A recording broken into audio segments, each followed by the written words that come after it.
MZ세대가 핫합니다. 대선 후보들이 2030의 마음을 잡기 위해 난리죠. 밀레니얼 세대와 Z세대를 합친 MZ세대는 16살에서 40세까지를 일컬으며 연령층 중 가장 큰 집단으로 나타나고 있습니다. 이 MZ세대인 젊은 층의 표심을 잡아야 대선에서 승리할 수 있다는 계산인 거죠. MZ세대에게 친근하게 접근하고자 이들을 발음이 비슷한 민지, 민준, 엄지 등등 애칭을 붙여 부르곤 합니다. 지금은 아닙니다만 제가 어렸을 땐 주변에 민주라는 이름이 은근히 많았어요. 남자 이름과 여자 이름 모두 있었죠.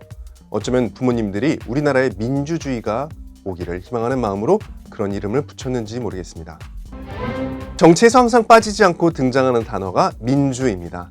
한자어로 보면 백성민, 주인주, 나라의 주인이 왕이 아니고 국민이다. 국민이 주인이다 라는 뜻이죠. 그런데 이 뒤가 문제입니다. 주의. 영어로 자본주의 하면 캐피탈리즘, 공산주의 하면 커뮤니즘. 그러니까 정치 사상을 이야기하면 뒤에가 이즘으로 끝나야 하는데 민주주의는 영어로 하면 뭐다? 데모크라시입니다. 데모크라시즘이 아니죠. 데모크라시는 5세기 중엽 고대 그리스 도시국가 아테네에서 쓰인 데모크라티아에서 근원을 찾아볼 수 있습니다.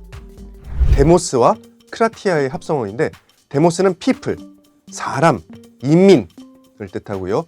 크라티아는 룰, 통치. 그러니까 데모크라티아는 인민에 의한 통치를 뜻합니다. 크라시라는 말은 정치 형태를 뜻하기 때문에 귀족이 다스리는 아리스토크라시, 전제정, 독재정의 뜻을 가지는 오토크라시처럼 데모크라시는 사실 민주주의로 번역하기보다는 정치 형태로서 민주정, 민주정체로 번역하는 것이 타당합니다. 1880년대 중반에 우리나라에 처음 소개된 민주주의. 처음에는 민주정으로 잘 번역돼 쓰였습니다만 일본 사람들이 민주주의라고 잘못 번역해 사용하면서 우리의 나라에도 일제시대부터 이게 민주주의로 사용되기 시작했죠. 해방 이후 민주주의라는 용어가 널리 사용되기 시작했습니다. 재미난 게 가장 민주적이지 못한 공산주의자들이 민주주의라는 용어를 제일 많이 사용했어요. 심지어 지금 북한은 조선민주주의 인민공화국이라 부르는 것처럼 말이죠.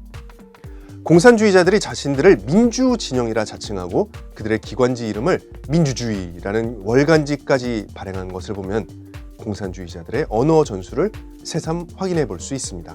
결국 민주주의의 민주의 구성인 people이 누구이며 룰의 방식이 어떤 것이냐의 해석에 따라 민주주의의 뜻과 형태가 달라진다는 것을 알 수 있습니다.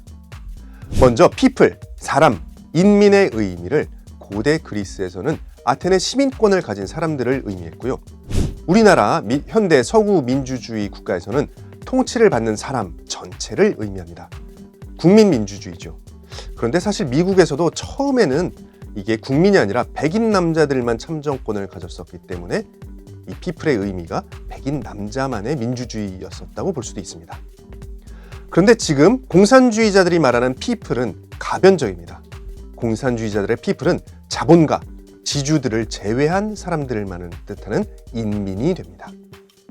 공산주의자들은 자본주의 사회의 민주주의를 부르주아 민주주의라 부르며 이들을 타도한 프롤레타리아 민주주의를 지향합니다. 그 다음으로 크라티아입니다. 통치의 과정과 방식이죠.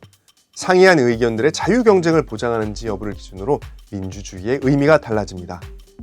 사람들 사이 다른 의견을 다수의 의사로 만들기 위해 경쟁하고 소수의 의견도 탄압받지 않는 경쟁적 민주주의.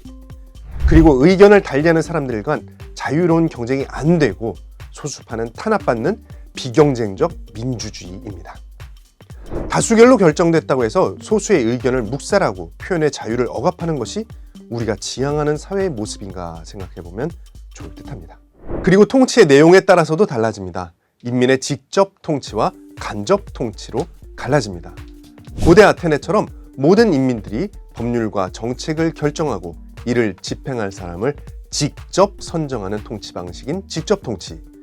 반면 법률과 정책을 결정하고 집행할 인력을 인민이 선출한 대표를 통해 행하는 간접 통치, 곧 대의 민주주의가 있죠. 언뜻 생각하기엔 직접 통치가 더 좋은 것 아닌가 싶기도 합니다.